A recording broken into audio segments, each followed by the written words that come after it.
Attorney General William Barr is resigning from the Justice Department before Christmas, President Donald Trump tweeted Monday evening. Just had a very nice meeting with Attorney General Bill Barr at the White House. Our relationship has been a very good one, he has done an outstanding job.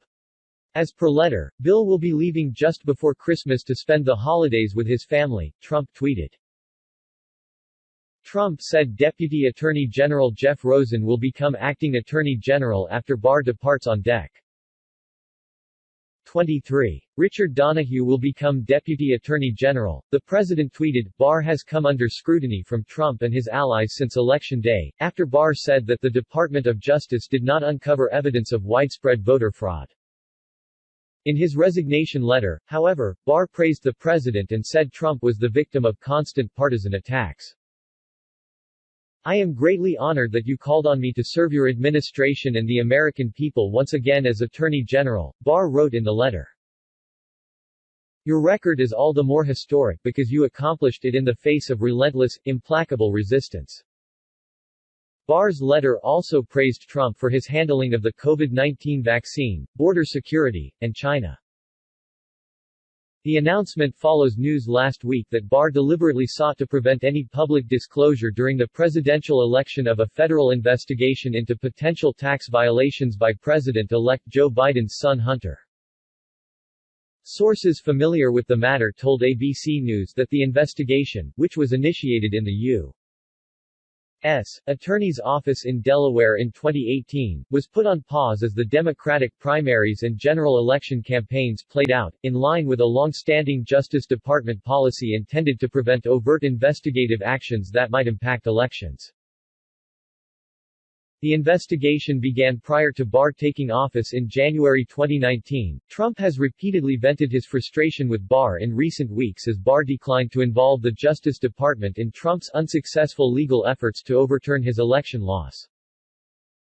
In an interview with the Associated Press in early December, Barr said that while the department was investigating specific complaints of possible voter fraud, to date, we have not seen fraud on a scale that could have effected a different outcome in the election. Asked days later about Barr's comments during an appearance in the Oval Office, Trump declined to say whether he still had confidence in the Attorney General, telling reporters, "Ask me that in a number of weeks from now." Barr had also told associates in recent weeks that he was considering resigning from his post prior to Biden's inauguration, believing he had completed what he intended to accomplish at the department, according to sources. Barr's tenure was marked with controversy over repeated instances where Barr wielded the Justice Department in ways that advanced Trump's personal and political interests. His four-page summary of Special Counsel Robert Mueller's report outlining Russia's interference in the 2016 election and episodes of potential obstruction of justice by President Trump infuriated Democrats and prosecutors on Mueller's team, who accused him of misrepresenting Mueller's findings to dampen the political impact on Trump. Appearing defiant in his belief that Trump was unfairly targeted by politically motivated officials in the FBI, Barr ordered investigations into the origins of the Russia probe, including an ongoing inquiry by U.S. Attorney John Durham, whom Barr recently appointed as a special counsel, likely ensuring that Durham's review will continue into Biden's tenure. While Durham has indicted one former FBI lawyer who pleaded guilty to altering a document used to secure surveillance of a former Trump campaign aide, it's unclear whether he has uncovered any other possible criminal conduct. An extensive review by the DOJ's Inspector General released last year declared that the Russia investigation was launched with proper cause despite missteps by some of the FBI officials involved. In other instances, Barr was accused of acting more like the president's personal attorney as he intervened in criminal cases involving Trump's allies. In February, Barr's reversal of a sentencing recommendation for Trump ally and self-described dirty trickster Roger Stone, who had been convicted on witness tampering and obstruction of justice charges in Mueller's investigation, prompted 4 career prosecutors to quit the case, with one resigning from the department altogether.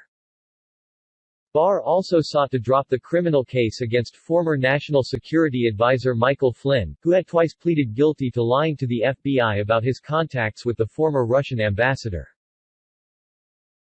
Barr argued FBI agents acted improperly in their investigation of Flynn and that his lies were not material to any legitimate investigation.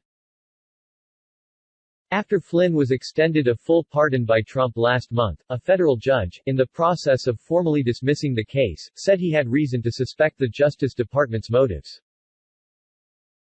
As this case has progressed, President Trump has not hidden the extent of his interest in this case, said U.S. District Judge Emmett Sullivan, pointing to Trump's public comments and tweets venting about how Flynn was treated. Given this context, the new legal positions the government took raise questions regarding its motives in moving to dismiss. In both the Flynn and Stone cases, Barr denied he was acting at the behest of Trump or the White House. Having previously served as Attorney General to President George H. W. Bush, Barr has been a major proponent of strengthening the power of the presidency, seeking to empower political appointees at the FBI and DOJ to exert more control over career officials. Increasingly throughout his tenure, Barr was lambasted by critics over what they argued was his blatant politicization of the department. In speeches and interviews he repeatedly defended Trump and cast him as a victim of a lawless resistance unwilling to accept the results of the 2016 election.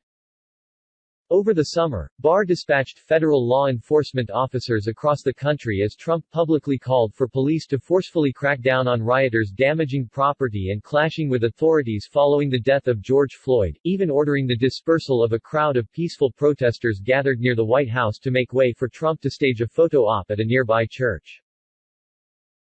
And before his most recent statements confirming the department had uncovered no widespread fraud that could overturn the results of the 2020 election, during the COVID-19 pandemic Barr was among those repeatedly pushing conspiracies about foreign countries being able to mail in millions of ballots to the U.S. Though when pushed by CNN for evidence to support those claims, he did not provide any and said it was common sense that they would attempt to do so. It's unclear what Barr's next steps will be once outside of government. Prior to joining the administration, Barr had become a multi-millionaire in his position as general counsel for GTE Corporation and its successor,